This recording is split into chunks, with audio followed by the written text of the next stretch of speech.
10, like the rest of us, they sat back to watch some George Williams magic. Bentley is interesting. As a Saints fan, I was screaming at his mistakes, but then realised how much attention he was drawing from the wire team, leaving gaps elsewhere. King, Jack and Dodds, worryingly exciting. Johnny Lomax to fullback next year, question mark. No, I think you want Wellesby popping up on both sides of the pitch, I would say. Well, use his engine, because his skill still delivers off the back end of it. Fucking hate it. Yeah, I mean, there were Shemington moments. Boy playing for the wrong side there. There were moments where I think as halves they got a little bit overexcited and their kind of execution let them down a little bit. So I mean, I wouldn't be rushing Lomax out of the halves anytime soon. But yeah, it says something when you can bring in two young lads and basically your team continues as they were. Yeah, it's very Pretty reminiscent much. of what Wigan were able to do sort of 5-6 years ago when they started to bring through the likes of Williams into the team, and it didn't seem to change anything, sort of thing, you know. And Dodds and Wellesby are so exciting. Yeah. As I said to you before, this game just I watched them kind of back to back after the fact, and it just felt like the contrast was massive to me, just in terms of the intensity of this match. It was just on a different level to the Cass Wigan match. For me, it did feel like a very good game. So I can't agree with Neil's assessment, I'm afraid. I mean, I do completely agree that generally speaking, this Saints team are dull. I would imagine the back end of the game, you know, it would have been slowed down, because that's what we see in every game. Not as sort of pathetically and embarrassingly as, say, Leeds did against Wigan the other week. Was it Leeds? No, it was Hull KR, sorry, against Wigan the other week when they had two people sin bin for prattling around in the last 2 minutes. So, you know, maybe his memory at the end of the game would have been focused on that sort of stuff, but the first half, it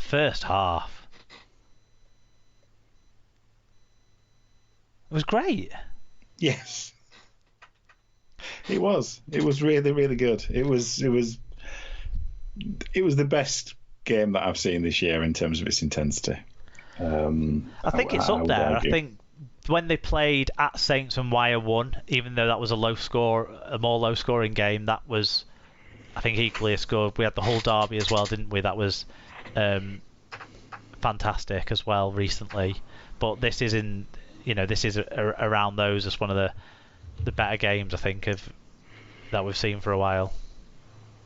Yeah, no, it was very exciting. I was very impressed. And that first half was complemented by the second funniest moment of the weekend in Super League. The comedy moment of Dodd's try. You know, it seemed like it was a slapstick skit that was all planned out and drawn up, but didn't it? The way he stepped at the perfect time for Widdop and Thewlis to run into each other. Yeah, it was proper slapstick. Collide hilariously in the background as he went through to score, but that was funny. Williams' first half performance was really good. The try, I think his try, you know, the bar had been set by the good play by Dodd and Wellesby on the Naguama try and the good play by Williams for the Curry try. This Williams try was the best of the lot. Really good attacking, enterprising play from Wire that ended in a great score. You know, it was so upsetting for me to watch. Saints obviously did something to adjust, and they just took him out of the game in the second half, though, didn't they? It wasn't the same thing, and I think why we're able to disrupt Saints in that first half. In the second half, Saints got back to what they've been doing, which is that boring kind of constantly in the right place, always at the right time sort of thing. And you know, I think the Joe Batchelor's part in that Percival try kind of sums it up for me, and to an extent Percival as well, because he kept swapping his hands with the ball to make sure he could do the fens at the right time and stuff. Really clever stuff. it's what I talked about a few weeks ago when Wigan were beaten by Saints. Saints are just the smartest team at the moment. I think, they're not the best team at the moment. I think Catalans have got something to say on that, and Warrington have got something to add to the conversation. But St Helens are definitely the smartest team. They don't play great rugby all the time, and that falls on the coach. But in other ways, they are still very well coached and very well prepared. And I think Joe Batchelor seeing that opportunity to do that ball strip, very similar to Lewis Dodd the other week against Wigan and stuff. They're sharper. They're weighing things up faster than other teams. They're sharper and smarter. And I hate it. Yeah. You've got to say that switch. And I mean, Percival looked like he was going to be tackled for about 50 meters, didn't he? Yeah. It was like. Just, I mean, handoffs at the right time, wasn't it? As you say, kind of getting away from players in pursuit.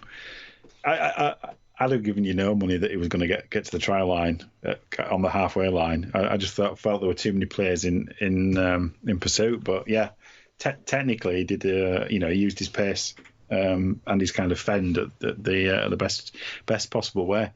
Obviously, we talked quite a lot about Williams. What do you reckon about Widdop?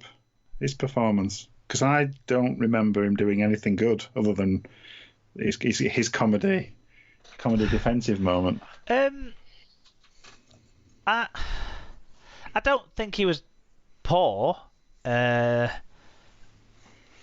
I don't think he was on the top of his game either. I think he's still finding his best form, isn't he? He had moments in the game against whoever it was they beat on the last time they played the midweek game. Who did they have in the midweek game? Pass.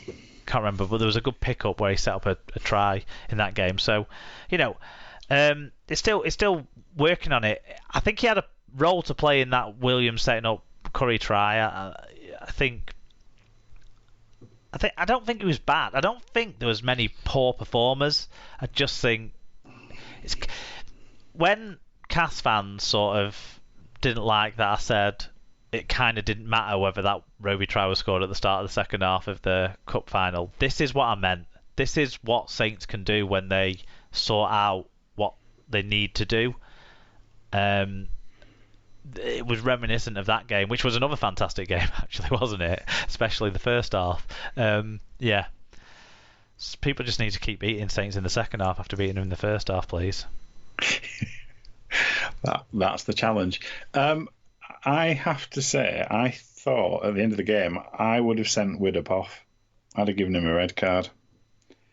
And I'll tell you why. Yeah. I think compared to Lynham's, for me, Widdop's had a bit of menace and a bit of kind of pointless viciousness. And I guess he was frustrated, and I know it's blooming Bentley on the floor, and he's been pissing you off all game and winding you up properly, which appears to be his new favourite job. But to try to lay a blooming forearm into the head, to me, that was reckless, and it was a red card. Well, the match review panel have said player drops onto player but does not contact the head. So I think. I'm watching something else then. I think it was a swinging arm, but I wasn't convinced. I wasn't convinced of head contact, but I was convinced of intent. And we sort of talked a bit with the Zane Tetevano one against Wigan. Unless you start punishing the people for an intent of something that's dangerous, they're going to keep being dangerous. Not Zane Tetevano's going to keep being fucking dangerous anyway. But I mean, Widdop isn't like this every week, and I do kind of think, with 10 seconds on the clock, game's already gone. You drop in on a guy to try to get a reaction, to try to get the guy to react, and he did react. Well, of course he did, as well. Because he's fucking James Bentley, and he's got a blooming wire loose at the moment, and he needs to, he needs to do two things. One, get rid of that moustache. Yeah. Two, I would agree. Come to terms with the fact that he's not going to be playing for a side that wins trophies next year. He's obviously upset about it. I honestly, I don't know where this has come from. No. It's weird. He's always been like a bit like fiery, but never like unhinged. Never a shitstirrer, really. No. Not really. No. people have compared him to John Bateman, and he's thought, that's not enough. I need to be John Bateman and Jake Connor. Yeah. I'll take the worst elements of both. Yeah. Yeah, no, I mean, Wolf needs to take him to one side and maybe even just sit him down for a couple of weeks just to say, look, I don't know what you're trying to prove. Yeah. Because before he got injured, the guy was worldly class. Do you know what I mean? Yeah, and these distractions weren't constantly happening either. Not quite so obviously, anyway. Yeah, so, I talked about the smartness of Saints, he's one player that's not as smart as the rest right now. No, he's not. No, he's not. But if Wolf is smart, he will make sure that doesn't cost him in a big game. And the best way to do that is to get in his ear for the next 2 or 3 weeks, really, and just say, look, intense good, shithousery not so good. But it's been banned, and it hasn't turned him around. It keeps getting thin-binned. That's what I mean. If the coach can't get in his ear, I don't know what to say. Yeah. Anyway. Yeah. But good game. Well done, saying. Good game. Very good game. Just Warrington. Just I don't know. Just not quite good enough on the day. No. I think you questioned Widdop's involvement to an extent. I would also say Ratchford didn't seem to influence the game very much at all, and Darryl Clark wasn't super influential. Mike Cooper was missed. I think if they can just give 2 or 3 more moments of magic, not at Magic though, they don't want to be Magic there, but when they have to play Saints again in the playoffs, where and how that might fall, they could beat them again. I do think they have it in them to beat them again. Oh yeah, definitely. It felt, at the end of this first half, it felt like the game was right in the balance. And yeah, it's absolutely. I think I've said this before. There were 3 great teams in Super League this year, and all 3 of them, I think, are capable of winning it. I wouldn't give a cat in hell's chance to any of the other teams. No, I mean, but you look at Saints' tries in the second half.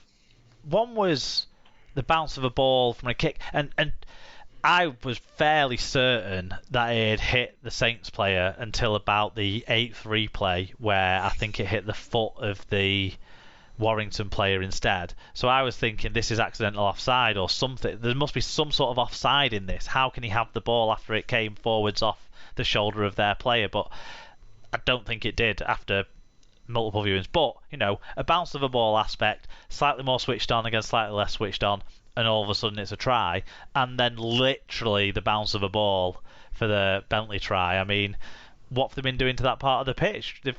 That part of the pitch they've borrowed from fucking down the road at Widnes, the way it bounced up. Yeah, unfortunately, all those good bounces of the ball always seem to go to the best teams. No, but what I mean is, and I do think Saints were definitely the better team in the second half and went more to their boring game plan. But what I mean is that the distance to me isn't dramatic between these 2 sides. No, I wouldn't say so. Right, let's do the last one. Yes. So in part 3 of What Were You Thinking, it was Huddersfield 40, Hull KR 28.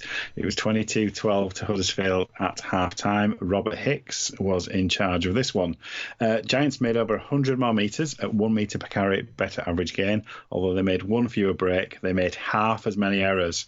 I think that tells you a lot. 6 compared to 12 by the Rovers. Live by the sword, you die by the sword, I think, with the Rovers in their offloading game.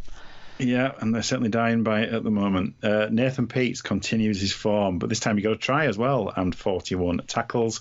Ollie Russell, a try and 4 try assists. Sam Wood, a try and 170 metres, and Ollie Asholbot, 7 tackle busts and 124 metres. For KR, Jez Litton with a try assist, 44 tackles and 110 metres. SKD had 118 metres. Ryan Hall, keep doing Ryan Hall things, a try, 112 metres and 3 offloads. George King with 41 tackles and 10 of which were from marker.